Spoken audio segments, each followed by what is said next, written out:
नमस्कार, मैं साक्षी गौतम और आप देख रहे हैं साक्षी का बयान। संजय पार्क, मुस्तफाबाद, दिल्ली की मस्जिद में ईद मिलन समारोह 2 मार्च 2025 को हुआ। मिलन समारोह को संबोधित करते हुए अब्दुल रहमान साहब कहते हैं, परस्पर फूट और परस्पर झगड़ों से मिटाने के लिए एक बोले इधर कर लो, फिर दूसरा झगड़ा करेगा, वो उधर पे उस तरफ को मुंह करके नमाज पढ़ रहा है, तीसरा इधर मुंह करेगा, तीसरा। तो उस रब को अपने भक्तों से प्रेम है, अपने दासों से प्रेम है, उसने सारे झगड़े खत्म कर दिए। इस एक दिशा निर्देश तय कर दिया कि आप जो है इस तरफ जो है मुंह करके जो है वो नमाज पढ़ेंगे, उसको मत्था टेकेंगे, उसको सजदा करेंगे। तो ये सब उसी के लिए है। वो एक जिसकी विशेषताएं उस रब ने पवित्र कुरान के अंदर और रिश्ता बतलाया, पहले हमारा और आपका रिश्ता बतलाया, और ये सब धर्मों में है। सब धर्मों में ये समझ लें, दुनिया में सिर्फ 2 ही धर्म हैं, तीसरा कोई धर्म नहीं है। जितनी अच्छी बातें हैं वो सब उस रब की बातें, वो चाहे किसी भी धर्म ग्रंथ में लिखी हो, अरबी में लिखी हो, संस्कृत में लिखी हो, हिब्रू में लिखी हो, इब्रानी में लिखी हो, किसी भी भाषा में लिखी हो, जितनी अच्छी बातें हैं वो धर्म है, और जितनी बुरी और गलत बातें हैं वो धर्म है। तीसरी कोई चीज नहीं है। तो हमारा और आपका रिश्ता जैसे कि सनातन धर्म के अंदर बतलाया गया, क्योंकि आज हम देखें हमारा धर्म क्या शिक्षा देता है। धर्म जो शिक्षा देता है, अयम निज परोवे तु गणना लघु चेतसा उदार चरिता नाम वसुदेव कुटुंबकम। ये तेरा है, ये मेरा है, ये इसका है, ये उसका है, ये काम को जो तुच्छ चरित्र के लोग होते हैं उनका है। वरना जो सज्जन लोग हैं, जो सदाचारी लोग हैं, जो तकवे वाले हैं, जो परहेजगार लोग हैं, उनके लिए तो सारी धरती ही एक परिवार के मानंद है। लेकिन आज अगर हम देखें हमारे जीवन में, और भाई सब कुशल मंगल, आज अगर हम देखें हमारे जीवन में, तो हम अपने पड़ोसी को नहीं बर्दाश्त कर रहे हैं। किसी दूर वाले की तो बात छोड़ो, किसी घर में तो भाई का झगड़ा हो रहा है, भाई का झगड़ा हो रहा है। एक हमारे कथावाचक थे, तो उनके पास एक शख्स गया, बोले जी आप आइए और हमें जो है राम कथा करवानी है। बोले राम कथा किस खुशी में करवानी है? राम कथा किस खुशी में करवानी है? तो बोले मेरा काफ़ी दिनों से मेरे भाई के खिलाफ केस चल रहा था कोर्ट में, और आज मैं उस केस को जीत चुका हूँ, इस खुशी में मुझे राम कथा करवानी है। बोले तूने तो राम के चरित्र को ही नहीं समझा, तू कथा कराने से क्या फायदा? गोस्वामी तुलसीदास ने रामचंद्र के अंदर लिखा है कि राम ही केवल प्रेम पियारा, राम ही केवल प्रेम पियारा, जान ले सो जाना निहारा। राम को केवल प्रेम पसंद है, जिसको जानना है वो सच्चाई को जान ले। तो असल है कि जितने भी महापुरुष या जितने भी बातें हैं, या जो भी किसी महापुरुष ने कही हो, किसी संत ने कही हो, किसी महात्मा ने कही हो, अगर वो हमारे आचरण में नहीं है या हमारा आचरण उसके खिलाफ है, तो हम बिल्कुल भी धार्मिक नहीं है। हम अपने आप को हरे कलर से रंग लें, हम आपको भगवा कलर से रंग लें, या हम उनको अपने आप को ब्लू कलर से रंग लें, जिस कलर से चाहे रंग लें, धर्म यहाँ पर होता है। यहाँ पर कामयाब वो शख्स होगा जिसने, जो सदाचारी होगा, जिसकी जिंदगी तकवे पर होगी, जिसकी इन कपड़ों में नहीं है। ये कपड़े एक संस्कृत, एक कल्चर है। कल्चर क्या है? कल्चर है। जुब्बा पहनना या टोपी लगाना या दाढ़ी रखना, कल्चर है। अरब के अंदर जब मोहम्मद साहब थे तो मुसलमान भी थे, गैर मुसलमान भी थे, दोनों के नाम अरबी में थे। एक बहुत बड़ा मुनाफिक था मदीने के अंदर। मुनाफिक तो हिंदी में क्या बोलेंगे, ऐसा मतलब दोगला, कपटाचारी। उसका नाम अब्दुल्ला था, उसका नाम। लेकिन अल्लाह के नबी ने कहा मुनाफिकों का सरदार था वो। तो नामों से इंसान की पहचान, नाम सिर्फ पहचान के लिए, सिर्फ और सिर्फ पहचान के लिए।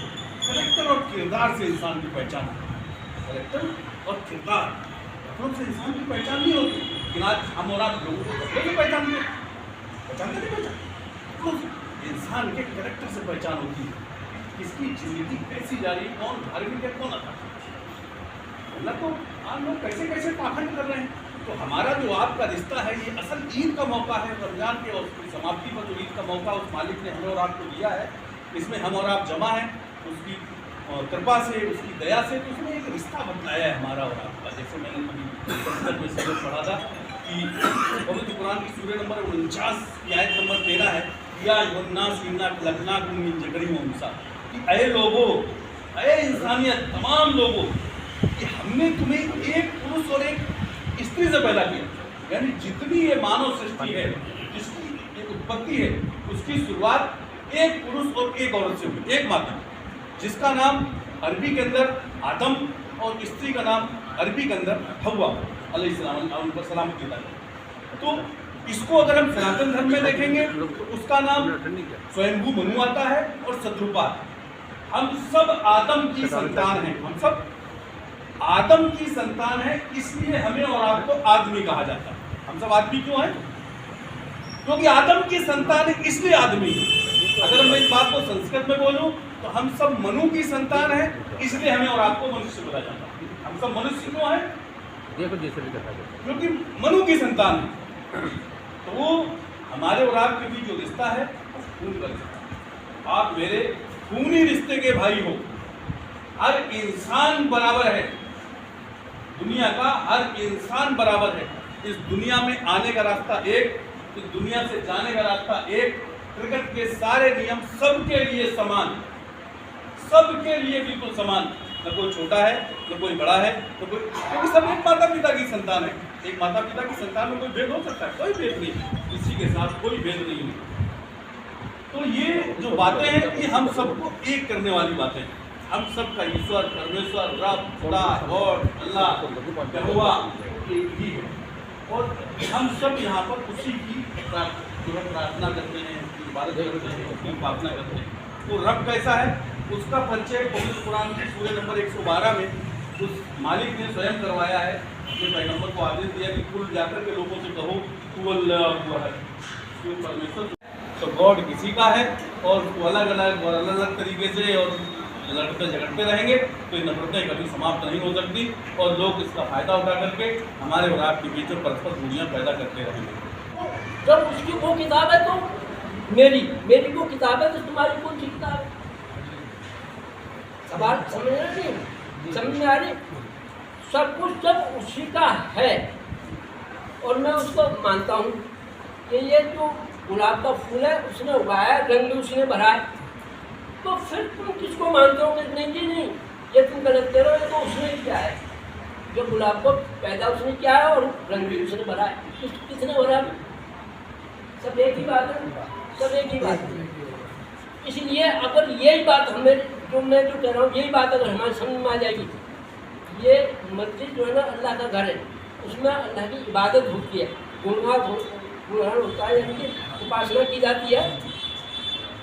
तो तुम्हारे फिर कौन सी जगह है वो जिसमें उसका गुणगान हो, उपासना हो, भक्ति हो? ये तो ये सब हमारी, जब तुम ये सारी चीज़ें जब हमारी हैं तो फिर कोई भी बताओ कुरान की कोई बेइज्जती भी कर सकता है, अपनी चीज़ की कोई बेइज्जती भी करता है? देखो आप आज का प्रोग्राम जो है ये ईद मिलन का प्रोग्राम के हेडिंग से, इस उन्वान से हमने रखा था और उसका बेसिक मकसद ये था कि हमारे मुल्क के जो अपने गैर मुस्लिम भाई हैं, जो ख़ास तौर पे मुसलमान, इस्लाम, मस्जिदों के बारे में कुछ बहुत सारी गलत फहमियाँ हैं कि मस्जिदों में क्या होता होगा, कैसी मस्जिदें होती होंगी, उनको बुला के ये दिखाना असल मकसद था कि हमारी हमारी क्या मस्जिद सबकी अल्लाह की, अल्लाह का घर है, वो तमाम इंसानों की है।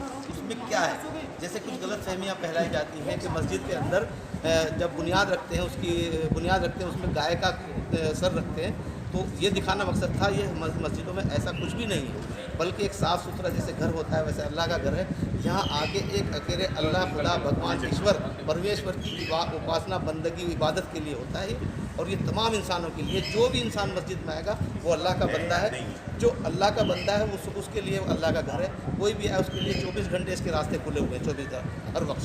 तो वो आपस का प्यार, मोहब्बत, भाईचारा, ये सब बढ़ाने के लिए हमने ये प्रोग्राम रखा था, ताकि मुल्क के अंदर अमन अमान रहे, शांति रहे, आपस में भाईचारा रहे, मोहब्बत रहे, एक दूसरे का हम लोग सम्मान करें, एक दूसरे का ख्याल रखें, एक दूसरे को सही राह दिखाएं।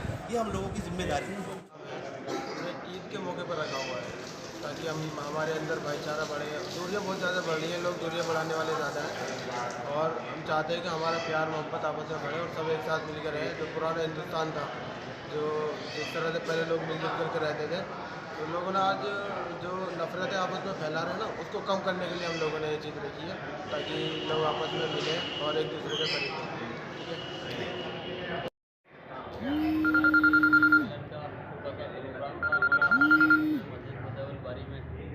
यहाँ पर माशाल्लाह से बहुत सारे लोग आए हुए थे और उनको बहुत बहुत ईद की मुबारकबाद